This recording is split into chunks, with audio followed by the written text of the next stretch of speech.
So I did push the button on the Røde microphone, right? So I have this thing in my pocket, but I have one over here and one over here. Yeah, so two stereo. And I wanted to see how this works.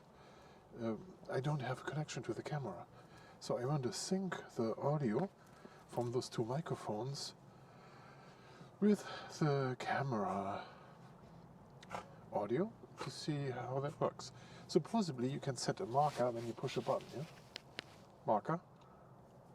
I think you can hear it. That click there. So this click you could use as a, I don't know, as a sync signal. And so I wonder if this is going to work. You know, this video is about a very short, brief thing.